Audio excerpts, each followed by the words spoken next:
बहुत दिनों पहले की बात है। शांतिपुर में एक बहुत बड़ा जंगल था। उस जंगल में मीनी नाम का एक माँ बंदरिया अपने 2 बच्चों के साथ रहा करती थी। बच्चों में से बड़े का नाम था मिंटू और छोटे का नाम था चिंटू। मीनी अपने बच्चों को बहुत प्यार करती थी और बड़े ही लाड प्यार से उनका पालन पोषण करती थी। वो उन्हें अच्छे अच्छे भोजन भी लाकर दिया करती थी। कुछ महीने पहले ही मिनी के पति की मौत हो गई। तब से वो अपने बच्चों को कभी भी पिता की कमी महसूस नहीं होने दी। देखो मेरे बच्चों, मैं तुम दोनों के लिए केले लाई हूँ। अरे वाह, मजा आ गया। मुझे केले चाहिए, मुझे केले चाहिए। नहीं नहीं, मुझे पहले दो माँ, मैं बड़ा हूँ, मैं पहले खाऊंगा। हाँ बाबा हाँ, सबको बराबर दूंगी। शांति से बैठो जरा। मैं ये केले तुम दोनों के लिए ही तो लाई हूँ। पहले तुम दोनों को खिलाऊंगी, उसके बाद जो बचेगा मैं खाऊंगी। मेरे प्यारे बच्चों, आओ मेरे पास आओ। फिर दोनों बच्चों खाना शुरू करते हैं। खाने के बाद मिंटू अपने माँ से कहता है, माँ, इतने मीठे केले तुम कहाँ से लेकर आती हो? मुझे भी तुम्हारे साथ ले चलो ना माँ, मैं भी मीठे केले लाऊंगा।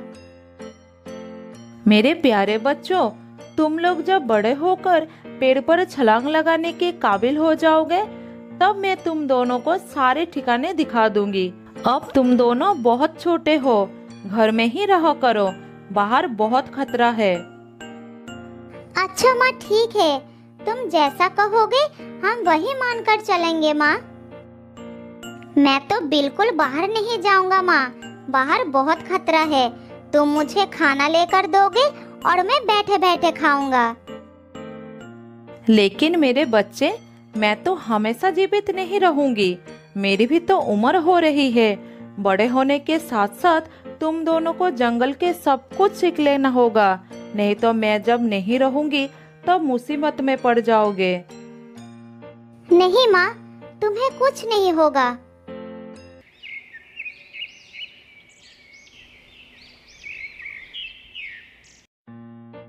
इसी तरह समय बीतता गया और समय बीतने के साथ साथ मिंटू और चिंटू बड़े होते जाते हैं।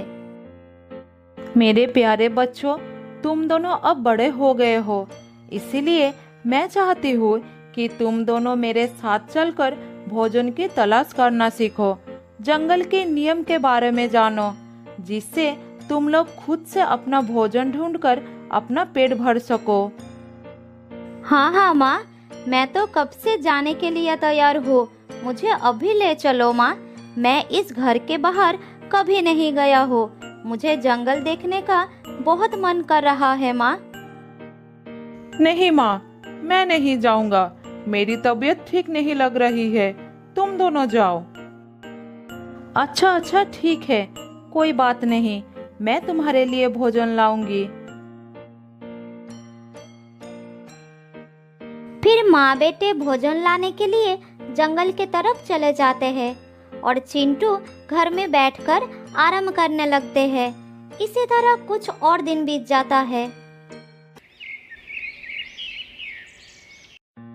चिंटू को इसी तरह बिना हाथ पैर चलाए भोजन मिलने लगा, जिससे वो और भी आलसी हो गया। बाद में जब उसकी माँ उसे जंगल में जाने के लिए कहती थी, तो वो कुछ न कुछ बहाना बना देता था।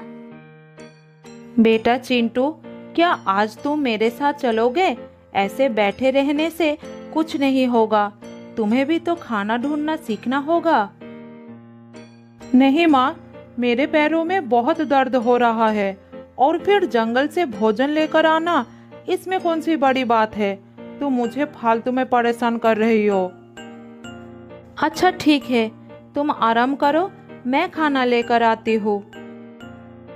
मिनी को ये बात समझ में आ जाती है कि चिंटू की आदत बिगड़ गई है।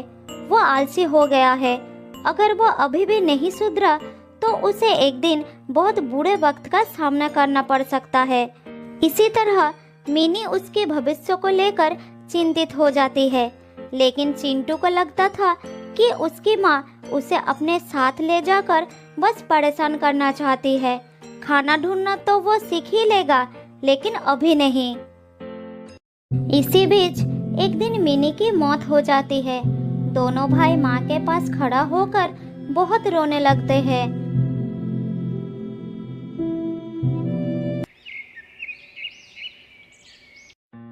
अगले दिन मिंटू अपने भाई को कहता है, देखो भाई, अब हमारी माँ नहीं रही, अब हमें खुद से सारा काम करना पड़ेगा।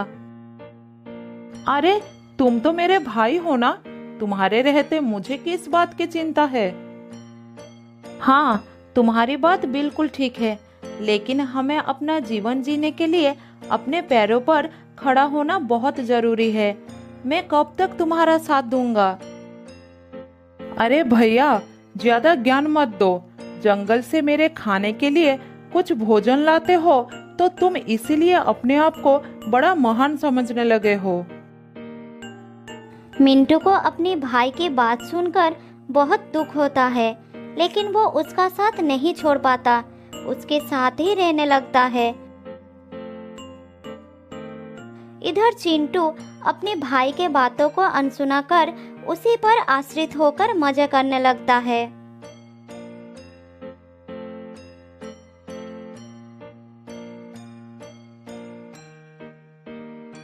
अरे चिंटू, कहाँ हो? ये देखो, आज मैं तुम्हारे लिए आम लेकर आया हूँ। जल्दी आओ, आम बहुत ही स्वादिष्ट है। फिर चिंटू अपने भाई के पास आकर आम खाने लगता है। इसी तरह दिन बीतता गया।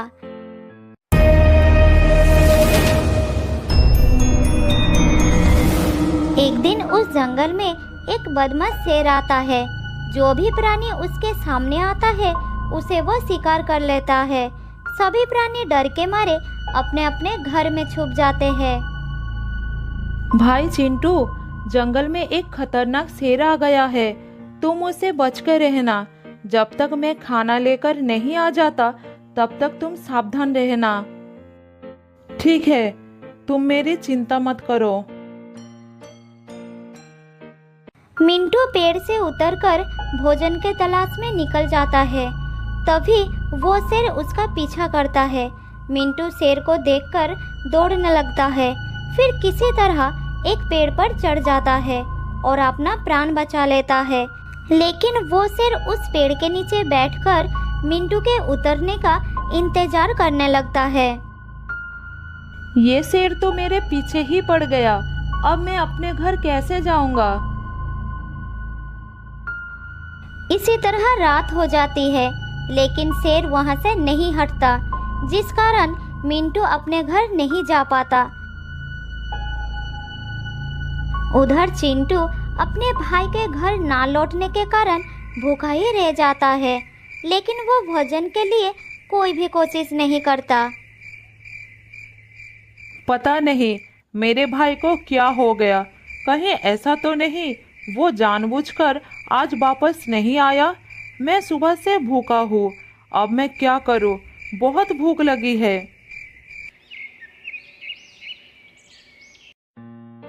चिंटू पूरी रात ही भूखा रहता है। अगली सुबह मिंटू घर वापस आता है और अपने भाई को खाना देता है। भैया, तुम्हारी वजह से मुझे पूरी रात भूखा ही रहना पड़ा। तुम तो भूखे रहे, मेरी तो जान ही खतरे में थी। अच्छा, ऐसा क्या हुआ तुम्हारे साथ? मिंटू अपने भाई को सारी बात बताता है। फिर उसे कहता है, इसीलिए तो कहता हूँ तुम खुद से कुछ काम कर लिया करो, जिससे जरूरत पड़ने पर बुरे समय का सामना कर सको। अच्छा, ठीक है ठीक है। इसी तरह समय बीतने लगता है। कुछ दिनों में बारिश का मौसम भी आ जाता है और तेजी से बारिश शुरू हो जाती है।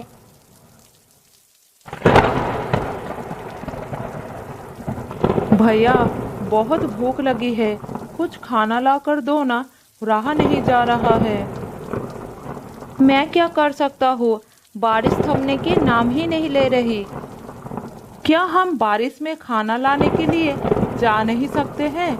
माँ ने कहा था आंधी तूफान या तेज बारिश होने लगे तो घर से बाहर नहीं निकलना, जान को खतरा हो सकता है। दोनों भाई भूखे प्यासे बारिश रुकने का इंतजार करने लगते हैं। दिन ढलकर रात हो जाती है, लेकिन बारिश लगातार होती रहती है।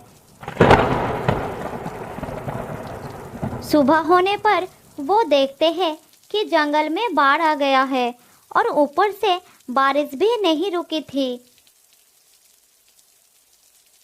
हे भगवान, पूरा जंगल बारिश के पानी में डूब गया है, अब क्या करूं? भूखे भाई का हाल देखकर मिंटू से रहा नहीं जाता और वो खाने के तलाश में जाने लगता है। तुम अपना ख्याल रखना, मैं खाने की तलाश में जा रहा हूँ। मैं भी तुम्हारे साथ चलूंगा भाई। नहीं, अभी नहीं, बाहर बहुत खतरा है, बारिश भी हो रही है, मैं जल्दी कुछ खाना लेकर आ जाऊंगा। मिंटू खाना लेने के लिए चला जाता है और चिंटू घर पर भैया के लौटने का इंतजार करता है। बहुत समय बाद भी मिंटू वापस नहीं लौटता। अरे भैया अभी तक वापस क्यों नहीं आया? इतनी देर हो गई, भूख से तो मेरी जान निकल जा रही है। अगर मुझे खाना ढूंढने का अनुभव होता तो मैं खुद चला जाता। चिंटू को बहुत ही पछतावा होता है कि वो हमेशा दूसरों पर निर्भर रहा। उसने कभी भी किसी चीज को पाने की कोशिश नहीं की, जिसके कारण आज वो संकट में फंसा हुआ है।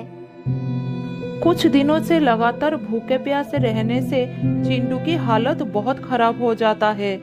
फिर एक रात उसे भूखे सोना पड़ता है, लेकिन चिंटू के लिए उस रात के बाद अगली सुबह नहीं होती।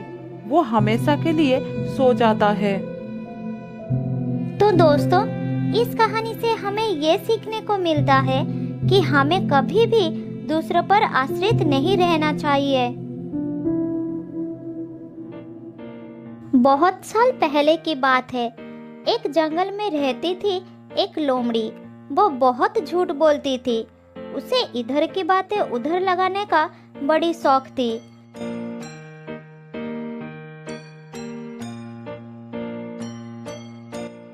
एक दिन लोमड़ी घूमते घूमते एक हिरनी के घर के सामने आ गई। तब हिरनी अपने बेटे से बात कर रही थी। लोमड़ी एक पेड़ के पीछे छुपकर दोनों की बातें सुनने लगी। बेटा, तुम उस पहाड़ी पर मत जाया करो। मैंने कितनी बार तुमसे मना किया है। तुम्हें पता नहीं कि वहाँ पर एक खतरनाक लोमड़ी रहती है। एक दिन उसके नजर तुम पर पड़ गई तो वो तुमको जिंदा नहीं छोड़ेगी।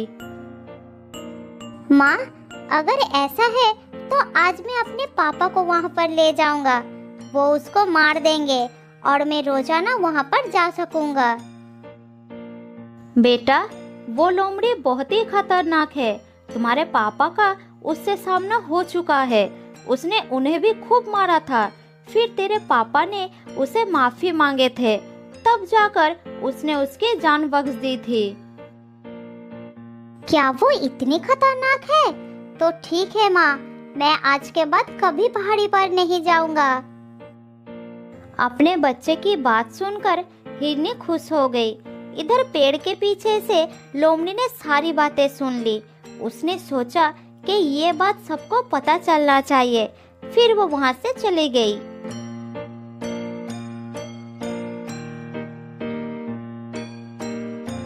वापस जाकर वो एक एक करके सारे जानवरों को ये बात बता दी कि हिरनी का पति एक लोमड़ी से पिट कर आया है। उधर हिरनी का पति जब जंगल में घूम रहा था, तब हर जानवर उसका मजाक बना रहे थे। वो सब यही कह रहे थे कि वो एक लोमड़ी से मार खा कर आया है। यही बात सुन सुनकर उसे बहुत गुस्सा आ गया। तब वो अपने घर पहुंचकर हिरनी के ऊपर बरसने लगा। तुमने लोमड़ी से कहा कि मैं एक लोमड़ी से मार खाकर आया हूँ। यही बात उसने पूरे जंगल में फैला दी है। तुमने ऐसा क्यों कहा? पति की बात सुनकर हिरनी ने उसे सारी बात बताई। अरे सुनो सुनो, गुस्सा मत करो, मैंने सिर्फ हमारे बच्चे को डराने के लिए कह दिया था और वो मान भी गया। मुझे नहीं पता कि लोमड़ी ने ये बात कब सुन ली। ये सुनकर हिरनी का पति लोमड़ी के पास गया और उससे बोला,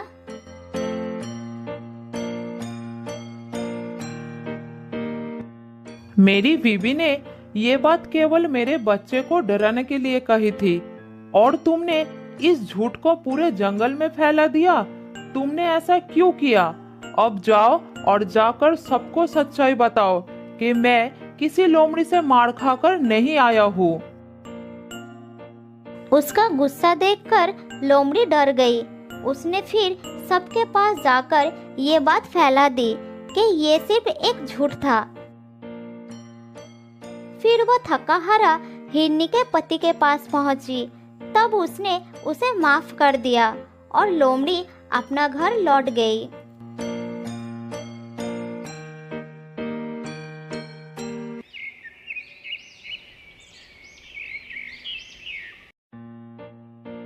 ऐसा ही कुछ दिन लोमड़ी चुपचाप रही, लेकिन अभी भी उसका ये आदत छूटी नहीं थी।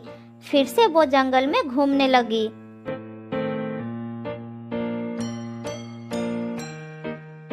एक दिन शेर महाराज गुफा के सामने आराम कर रहा था। तभी उसके पास दूसरे जंगल का एक शेर राजा आया। दोनों शेर को एक साथ देखकर लोमड़ी उसकी बात छिपकर सुनने लगी। अरे तुम मेरे जंगल में कैसे? मैं तुम्हारी तरफ दोस्ती का हाथ बढ़ाने के लिए आया हूँ। दोस्ती का हाथ? मेरी तरफ? क्या कहना चाहते हो तुम? शेर खान, तुम्हारा जंगल कितना बड़ा है और मेरा जंगल कितना छोटा। मुझे पता है कि तुमको इस जंगल को संभालने में कितना तकलीफ होता होगा। ऐसा कुछ नहीं है, मैं मेरे जंगल को अच्छे से संभाल रहा हूँ। किसी को मुझसे कोई तकलीफ नहीं है। शेर खान, मैं तो तुम्हारी भले के लिए ही कह रहा था। तुम मेरे और अपने जंगल को एक कर लो, फिर हम दोनों मिलकर इस जंगल में राज करेंगे। ये बात कहकर वो मन ही मन सोचने लगा। बस एक बार ये हाँ कर दे, फिर इसके जानवरों के साथ मिलकर इसी को मरवा दूंगा। तब दोनों जंगल पर मेरा ही राज होगा। मुझे ये मंजूर नहीं है, तुम जा सकते हो। तुम बूढ़े हो चुके हो शेर खान। अगर कोई मुसीबत आ गई तो तुम कैसे इस जंगल को बचाओगे? ये सुनकर शेर खान को गुस्सा आ गया। लगता है तुझे दिखाना ही पड़ेगा कि मुझ में दम है कि नहीं। नहीं, रुक जाओ। अभी तो मैं जा रहा हूँ, लेकिन कुछ ही दिनों बाद मेरा भाई जंगल आ रहा है। वो तुमसे बहुत ज्यादा शक्तिशाली है। अगली बार मैं उसी के साथ आऊंगा। लगता है तुमको अपनी जान प्यारी नहीं है। हा, मुझे मार भी दोगे तब भी वो यहाँ जरूर आएगा और तुम्हारे जंगल को साफ कर देगा। ये सुनकर शेर खान जोर जोर से हंसने लगा। क्या बोला तुम? तुम्हारा भाई आएगा?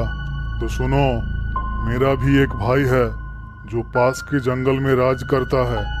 मुझसे ज्यादा जवान और ताकतवर है वो। मैं उसी को बुला लेता हूँ। लेकिन अगर वो इस जंगल में आएगा तो उसको भी शिकार की जरूरत पड़ेगी। तो क्या हुआ? तुम्हारा भाई आएगा, वो भी बिना वजह मेरे जंगल के जानवरों को मारेगा। इससे अच्छा मैं अपनी भाई को ही बुला लेता हूँ।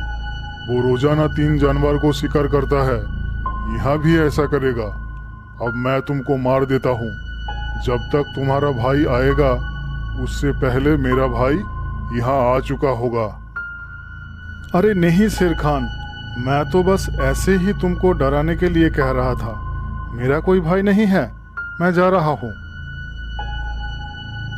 ये कहकर वो वहाँ से भाग गया। इधर लोमड़ी सोचने लगी, अरे बाप रे, रोजाना 3 जानवर, ये बात तो सबको बताना पड़ेगा। ये कहकर लोमड़ी वहां से चली गई और उसने ये बात पूरे जंगल में फैलाना शुरू कर दी। वो जानवरों के पास जा रही थी और यही कह रही थी, शेरखान अपने भाई को इस जंगल में बुलाने वाला है। अब ये दोनों भाई मिलकर रोजाना 3 जानवरों का शिकार करेंगे और कुछ ही महीनों में जंगल खत्म हो जाएगा।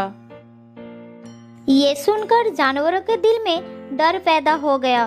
तब सभी जानवर उस जंगल को छोड़कर जाने लगे। शाम होते होते जंगल एकदम खाली हो गया।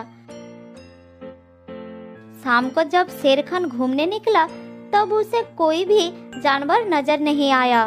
तालाब के पास भी दूर दूर तक कोई जानवर नहीं थे। अब उसे चिंता होने लगी। कहीं शेरू ने सच में अपने भाई को बुलाकर जानवरों पर हमला तो नहीं किया? वो सब कहाँ चले गए?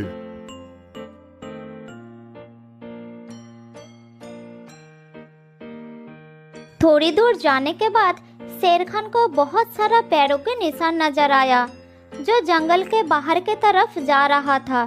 फिर वो उसी रास्ते से भागना शुरू कर दिया।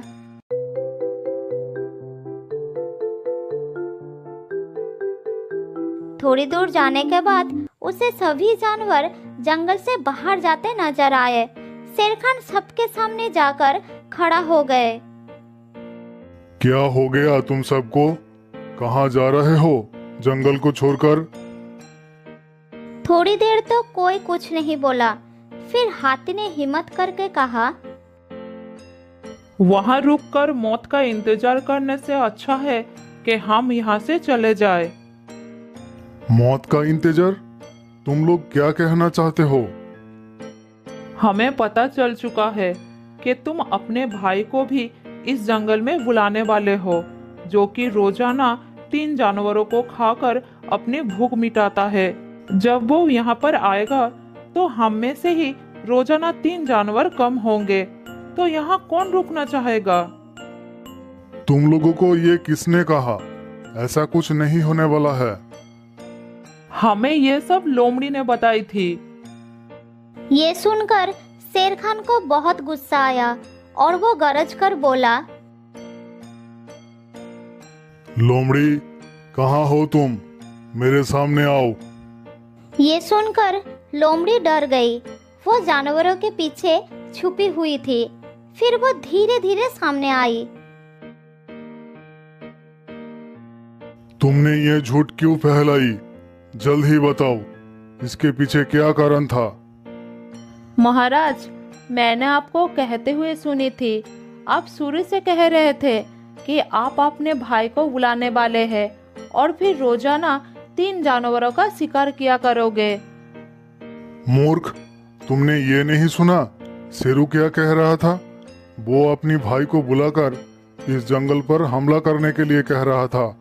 इसीलिए उसको डराने के लिए मैंने ऐसा बोल दिया कि मेरा भी एक भाई है। असल में मेरा कोई भाई नहीं है और मैं कभी अपने जंगल को बर्बाद नहीं करूंगा। ये सुनकर सब जानवर खुश हो गए और वापस जंगल की तरफ चल पड़े। सुनो लोमड़ी, आने वाले खतरों से होशियार रहना अच्छी बात है, लेकिन पहले पता कर लेना चाहिए कि खबर सही भी है या नहीं। बिना पता किए किसी भी बात को फैलाना अफवाह होती है और अफवाह फैलाने से हमेशा नुकसान ही होती है। ये सुनकर लोमड़ी को अपनी गलती का एहसास हो गया। फिर उस दिन के बाद उसने अफवाह फैलाने की आदत हमेशा के लिए छोड़ दी।